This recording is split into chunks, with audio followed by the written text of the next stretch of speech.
सहनाववतु सहनौ भुनक्तु सह वीर्यं करवावहै तेजस्विनावधीतमस्तु मा विद्विषावहै। ओम शांति शांति शांति। वैदिक जीवन पद्धति की इस कक्षा में आप सबका हार्दिक स्वागत है, अभिनंदन है। योगांग में छठे अंग का हम स्वाध्याय कर रहे हैं, धारणा का। और धारणा के विषय में यही बात कही जाती है कि हम किसी देश विशेष में, नाभि में या हृदय देश में, भ्रुकुटी में, नासिका के अग्रभाग में या किसी भी स्थान विशेष में जो शुभ है, जो हमारे लिए कल्याणकारी है, उसमें हम अपने को जो है अपने चित्त को टिका दें, अपने आप को वहां पर स्थिर कर दें। तो ये जो धारणा है, इसका तात्पर्य क्या है कि एक स्थान पर बांध देना, चित्त को एक स्थान पर स्थिर कर देना, उससे वो इधर उधर न जाए। और ये लगातार जब हम इसका अभ्यास करेंगे तो उसके बाद ध्यान घटित होता है, धारणा ध्यान, और उसको फिर और घटित करेंगे तो समाधि। उसकी चर्चा आगे करेंगे। योग सूत्र वृत्ति, ये मणिप्रभा एक ग्रंथ है, उसमें विशेष रूप से ये कहा कि धारणा, जो इसको आप एक बार लिख लीजिए, प्राणायामेन पवनम प्रत्याहारेण चेन्द्रियम।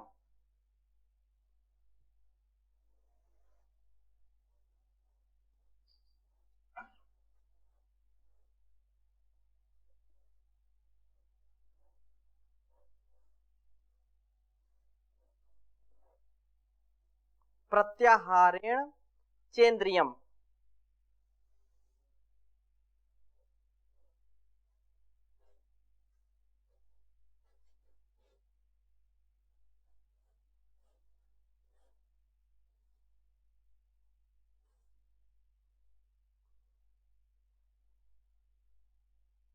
वशीकृत्य ततः कुर्यात्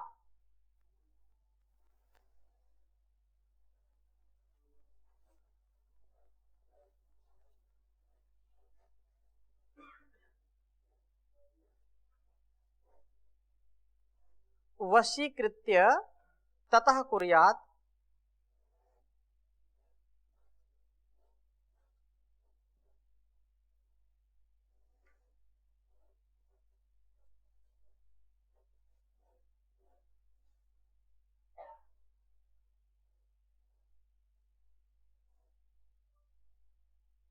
वशीकृत्य ततः कुर्यात् चित्त स्थानम शुभाश्रये।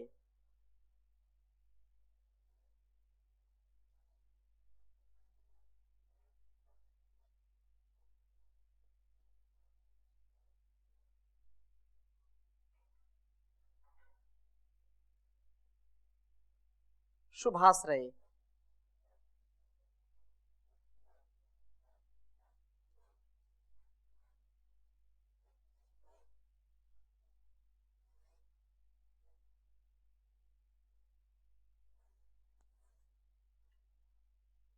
उच्चारण करेंगे। प्राणायामेन पवनम प्रत्याहारेण चेन्द्रियम वशीकृत्य ततः कुर्यात् चित्तस्थानं शुभाश्रये। प्राणायामेन पवनम प्रत्याहारेण चेन्द्रियम वशीकृत्य ततः कुर्यात् चित्तस्थानं शुभाश्रये। ये बहुत उत्तम बात कही कि धारणा कैसे? तो कहा कि जो क्रम है कि प्राणायाम से प्राणवायु को, प्राणायामेन पवनम प्राणवायु को, तथा प्रत्याहारेण चेंद्रियम, प्रत्याहार से इंद्रियों को, प्राणायाम से प्राणवायु को और प्रत्याहार से इंद्रियों को वशीकृत्य, वश में करके, ततः कुर्यात, उसके बाद क्या करना है? उसके बाद धारणा हमारी सिद्ध हो, हम धारणा को प्राप्त हो। धारणा हमारे जीवन का उत्कर्ष करने वाली है, इसलिए उसके बाद इंद्रियों को वश में करने के बाद अर्थात प्रत्याहार सिद्ध होने के बाद पुनः शुभ आलंबन में चित्त को स्थिर करना चाहिए।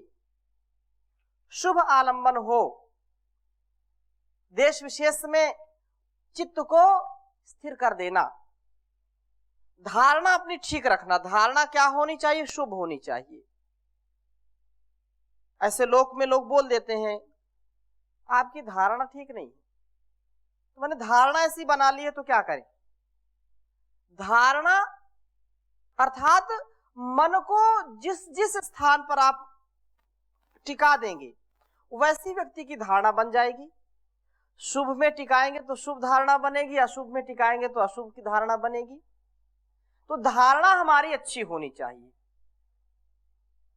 भाव हमारे अच्छे होने चाहिए। इसलिए फिर धीरे धीरे जो आगे का क्रम है वो घटित होता रहेगा। धारणा जब तक हमारी शुद्ध नहीं होगी, पवित्र नहीं होगी, शुभ आलंबन का जब तक हम आधार नहीं करेंगे तब तक धारणा में हमारी गति नहीं होगी, धारणा की प्राप्ति नहीं होगी। और कहा कि भूमिरापस तथा तेजो वायुर आकाशमेव च एतेषु पंचवर्णानाम धारणम धारणा स्मृता। बहुत उत्तम बात कही। वशिष्ठ संहिता का ये श्लोक है कि भूमि आपस तथा तेजो, पृथ्वी जल वायुर आकाश में ऊंचा, एतेषु पंचवर्णानाम धारणम धारणा स्मृता, कि पृथ्वी जल अग्नि वायु और आकाश, इन पांच भूतों में पांच वर्णों को धारण करना अर्थात चित्त को भूताकार बनाना धारणा कहलाता है। जैसे हम चित्त को किसी देश विशेष में या स्थान विशेष में उसको स्थिर करें, स्थापित करें, बांध दें, तो धीरे धीरे फिर वो स्थिर होने लगता है। और जब मन स्थिर होगा, धारणा हमारी सिद्ध होगी, फिर ध्यान भी घटित होगा। और इसी को सांख्य तत्व विवेचन नामक ग्रंथ में कहा, यत्र यत्र मनोदेहि धारयत सकलम धिया स्नेहाद्वेषाद गुणाद्वापि याति तत्सत रूपताम। कि ये अच्छा श्लोक है, इसको आप लिख लीजिए। सांख्य तत्व विवेचन नामक ग्रंथ है, उसमें धारणा के विषय में बहुत उत्तम कहा। यत्र यत्र मनोदेहि,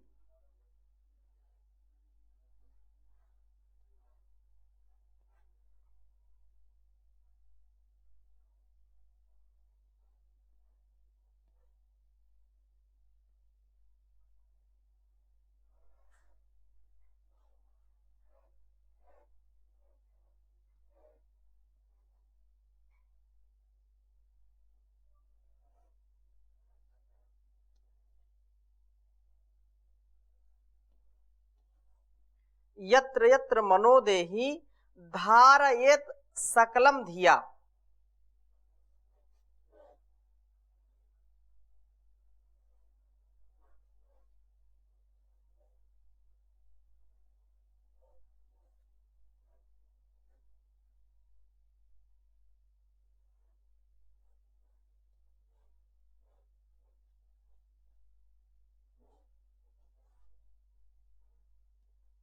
सकलम धिया,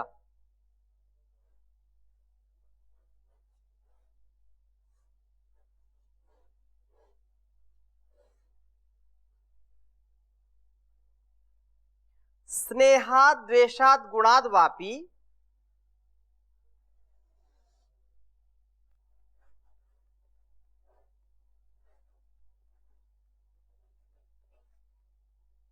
स्नेहाद द्वेषाद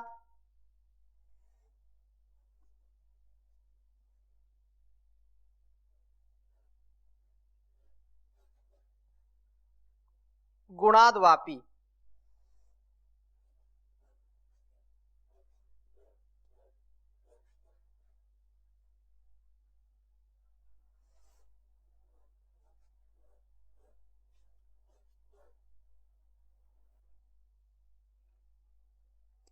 याति तत् तत् स्वरूपताम।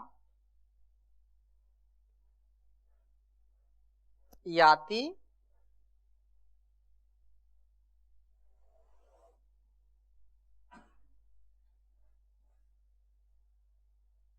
तत् तत् स्वरूपताम।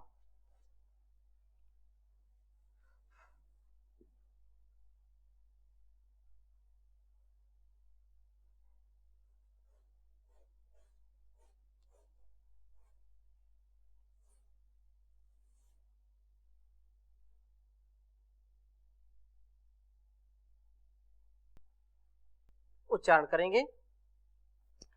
यत्र यत्र मनोदेहि धारयेत् सकलं धिया स्नेहाद्वेषाद् गुणाद् वापि याति तत्तत् स्वरूपताम्। यत्र यत्र मनोदेहि धारयेत् सकलं धिया स्नेहाद्वेषाद् गुणाद् वापि याति तत्तत् स्वरूपताम्। कह रहे हैं कि यह जीव जिस जिस विषय में एकाग्र बुद्धि से धारणा करता है, जिस जिस जीव जिस जिस विषय में एकाग्रता के साथ एकाग्र बुद्धि के साथ धारणा करता है, चाहे वह धारणा स्नेह पूर्वक हो या द्वेष पूर्वक हो, चाहे स्नेह पूर्वक हो या द्वेष पूर्वक हो, किसी गुण के कारण हो, वह उसी के सारूप्य को प्राप्त कर लेता है। जैसे ये कहा कि अपनी धारणा ठीक करिए भाई, आपकी धारणा ठीक नहीं है, और जिसकी धारणा ठीक है उसका धर्म भी ठीक है, और जिसकी धारणा नहीं ठीक है, किसी के प्रति हमने गलत धारणा बना ली, द्वेष पूर्ण धारणा बना ली, तो द्वेषी ही रहेगा, वो उसके अंदर द्वेष ही बढ़ेगा उसके प्रति।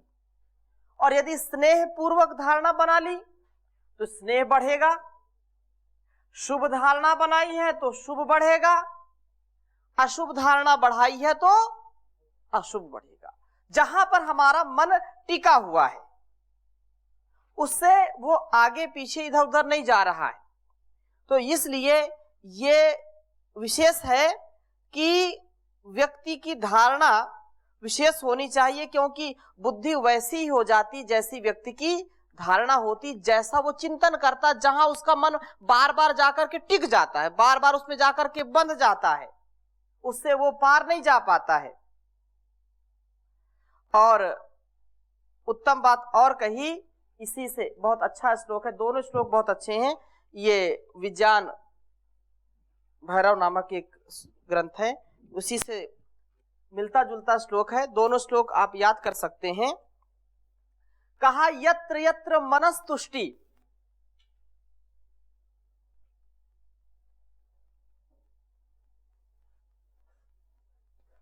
यत्र यत्र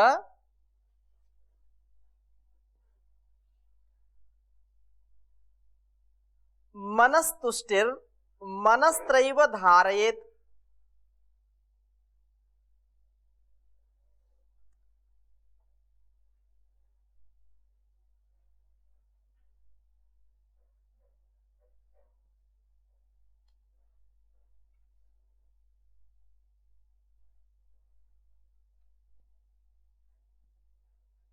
यत्र यत्र मनस्तुष्टिर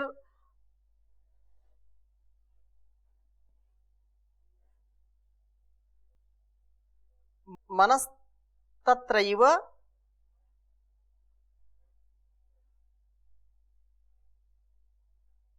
मनस्तत्रैव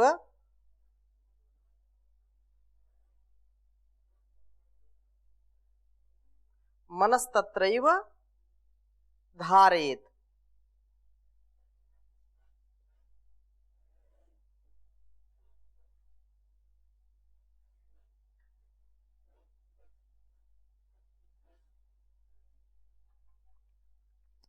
तत्र तत्र परानंद स्वरूप संप्रवर्तते।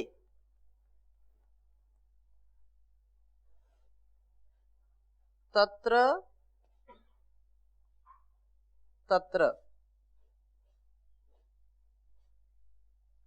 तत्र तत्र परानंद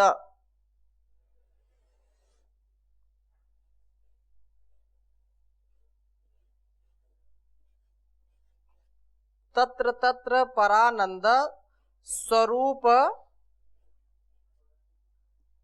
तत्र तत्र परानंद स्वरूप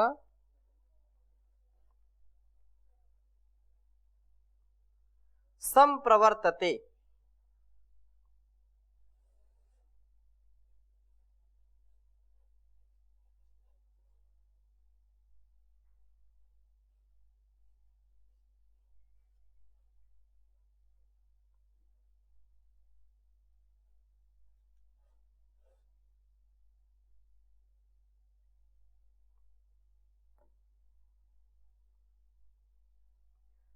यत्र यत्र मनस्तुष्टिर मनस्तत्रैव धारयेत्। तत्र तत्र परानंद स्वरूपा संप्रवर्तते। यत्र यत्र मनस्तुष्टिर मनस्तत्रैव धारयेत्।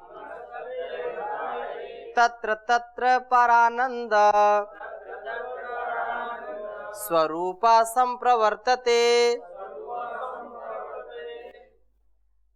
कहा कि जहां जहां मन संतुष्ट होता है, मन की संतुष्टि जहां जहां होती है, वहीं वहीं जो है मन की धारणा करनी चाहिए।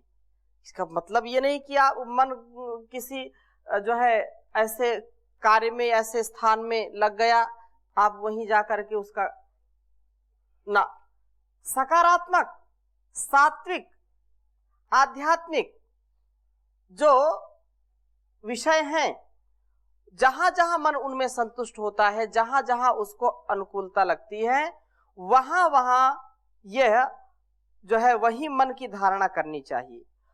तत्र तत्र परानंद स्वरूप संप्रवर्तते। उससे क्या होता है, मन में अपार आनंद की अनुभूति होती है, प्रसन्नता होती है। इसलिए रोज कहते हैं तन्मे मनः शिव संकल्प मस्तु। ये मन हमारा जो है बहुत शक्ति वाला है। ऐसा ये यंत्र है कि व्यक्ति को मानव से महामानव बना देता है। मन की शक्ति इतनी अपार है कि मन पर यदि नियंत्रण हमारा हो जाए तो हम जीवन में सब कुछ पा सकते हैं। लेकिन इसको शुभ संकल्पों से, शुभ विचारों से व्यक्ति का उत्थान करने के लिए सतत हमको प्रयत्नशील रहना चाहिए। और यदि हम इसमें प्रमाद करते हैं, आलस्य करते हैं, तो इसकी सिद्धि कभी नहीं हो सकती है। तो धारणा के लिए जहां जहां शुभ है, वहां वहां जहां जहां इसको शांति मिलती है, प्रसन्नता मिलती है, वहां वहां उस विषय में लगाना चाहिए। और क्योंकि हमारा ये मन, कहते हैं मन मंदिर है ईश्वर का, ये साधन है, एक प्रकार से आत्मा का साधन है, जिसके द्वारा यदि भक्ति में लगता है तो हमको उतनी ही शक्ति मिलती है। और भक्ति में नहीं लगेगा, मन इधर उधर डोलता रहेगा तो उचित नहीं होगा। वो सारी समस्याओं का जो है निराकरण करने वाला है। मन का निराकरण जब होगा तो निसंदेह, अर्थात निराकरण का तात्पर्य यह है कि गलत कार्यों से इसको हटाएंगे, अच्छे में लगाएंगे, शुभ में लगाएंगे, अशुभ से हटाएंगे, तो ये हमारे गंतव्य को बहुत ही सुगम बना देगा। जो दुर्गम है पथ, जो दुर्गम राह है, उसमें चलना जो बड़ा कठिन है, वहां पर चलना सरल हो जाएगा, सुगम हो जाएगा। इसलिए मन की मान करके, मन की जान करके उसको अच्छे, जो व्यक्ति का जो सबसे दयनीय पक्ष है वो क्या है कि ना उसको पता चलता है कि मन में क्या चल रहा है, ये कौन सी बात मेरे लिए कल्याणकारी, कौन सी कल्याणकारी नहीं है, इस ऊहापोह में लगा रहता है। यदि उसको समझ में आए कि ये मेरा सकारात्मक पक्ष है, सकारात्मक पक्ष को जितना वो बढ़ाएगा उतना दिव्यता अपने आप घटित होने जाएगी।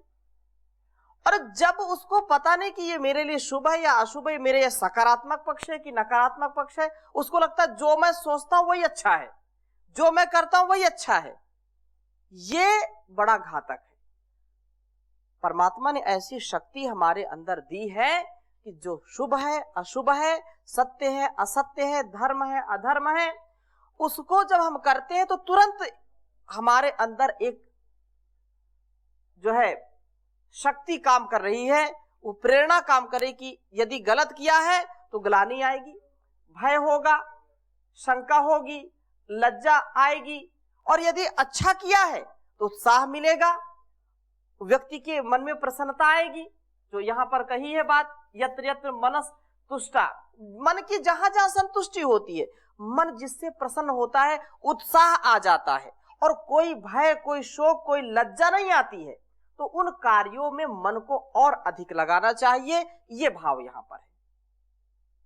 छोटी हो बड़ी हो, कोई भी चीज हो, छोटा व्यवहार हो बड़ा व्यवहार हो, कहीं पर भी यदि अपनी कमियों को हम जान करके उनको रोज दूर करने का प्रयास करें, और जो छोटी छोटी चीजें हैं जो शुभ हैं उनको रोज हम बढ़ाने का प्रयास करें, तो एक दिन ऐसा आएगा कि दिव्यता हमारे अंदर घटित होगी, और सारी व्याधियों की, सारी जो आदि व्याधि, उसका समाधान हो जाएगा। रोज प्रार्थना पूर्वक, तुम ही हो दयालु, तुम ही सबके प्यारे, भंवर में है नैया लगा दो किनारे। वो परमात्मा हमारी नैया को किनारे लगाता है, वो नैया का खिवैया है। तो मन को जब शुभ में लगा दिया तो निश्चित रूप से आनंद होना चाहिए, परमानंद की प्राप्ति हमको करनी चाहिए। तुम ही हो दयालु, तुम ही सबके प्यारे, भंवर में है नैया लगा दो किनारे। खुशबू ये कैसी गुलों में भरी है, अनोखी प्रभु तेरी कारीगरी है। महकती है जिनसे ये बाग और बहारें, भंवर में है नैया लगा दो किनारे। कठिन है बड़े आपदाओं के घेरे, हुए जब घने जिंदगी के अंधेरे। कठिन है बड़े आपदाओं के घेरे, हुए जब घने जिंदगी के अंधेरे।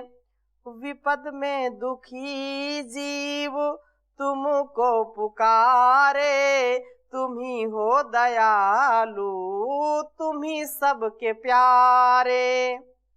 वक्त के थपेड़ों ने धर धर के मारा, मिला उस समय प्रभु तेरा सहारा। हो